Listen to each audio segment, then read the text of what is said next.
ఏంటలా చూస్తున్నారు? ఈ సోఫాలు మా ఆయన ముంబై నుంచి తెచ్చారు. మీ ఇంట్లో సోఫాల కన్నా చాలా కాస్ట్లీ. బుజ్జి, మీ బాబాయ్ మీ నాన్నవాళ్ళు అడుగుతున్నారు బుజ్జి ఎలా ఉందని.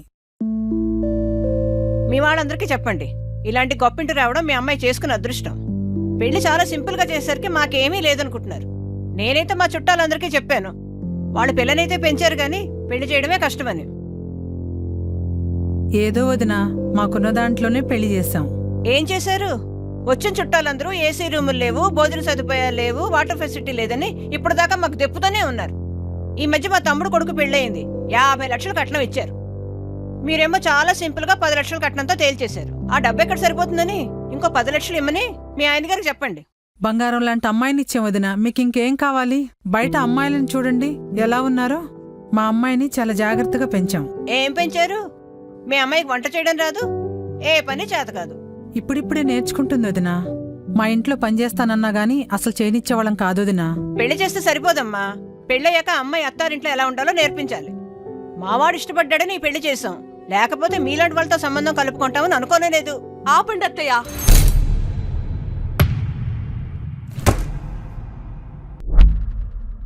ఇందాక నుంచి చూస్తున్నాను, మీకు ఇష్టం వచ్చినట్టుగా మాట్లాడుతున్నారు. అయినా పెళ్లి చేసుకుంది నేను, వాళ్ళు కాదు మీరంటే పడ్డానికి. ఇక చాలు, మా అమ్మని ఇంకొక్క మాట అన్నా తను ఊరుకుంటుందేమో, నేను మాత్రం ఊరుకోను. శ్రీజ, అత్తయ్యతో అట్లా మాట్లాడొచ్చా? సారీ అండి, ఏదో కోపంలో చిన్నపిల్ల తెలియక మాట్లాడేసింది.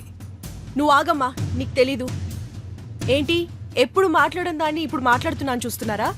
ఇలా మాట్లాడకే 1 ఇయర్గా మీరు నన్ను హౌస్ అరెస్ట్ చేశారు. శ్రీజ, శ్రీజ, ఎంతసేపు పడుకుంటావులే? టిఫిన్ చేసి బాబు క్యారేజ్ కట్టాలి, లే.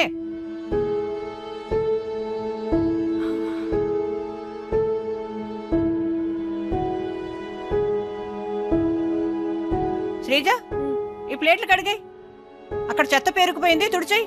తిన్న తర్వాత తీసేస్తాను అత్తయ్య. కడిగాక తినచ్చులే, తొందర ఏం లేదు, ముందు చెయ్యి.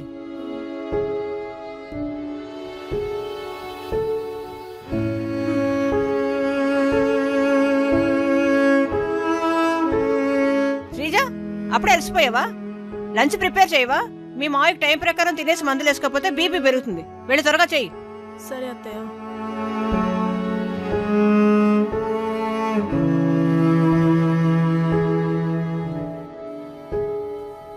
ఏయ్, బట్టలన్నీ ఒక చోట పెట్టాను, నీవి వాడి కలిపి వాషింగ్ మిషన్ వచ్చి మేడపై నారి.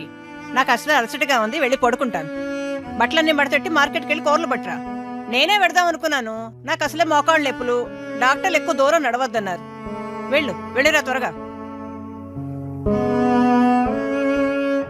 ఏంటి మార్కెట్కి వెళ్ళి ఎంతసేపు రావడం? వంట ఎవరు చేస్తారు?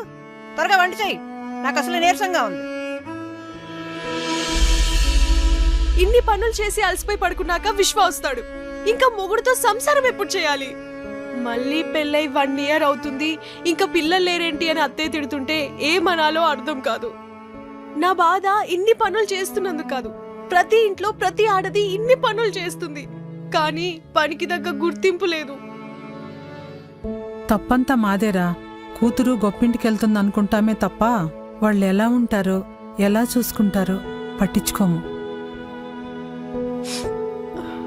నువ్వు ఆడదానివే కదమ్మా, ఆ బాధేంటో నీకు తెలీదా? మా అమ్మాయిని మాలాగా చూసుకోపోయినా పర్వాలేదు, కానీ మరీ పని మనిషిలాగా చూసే ఇంట్లో ఉంచలేని మా అమ్మాయిని. రామ్మా వెళదాం.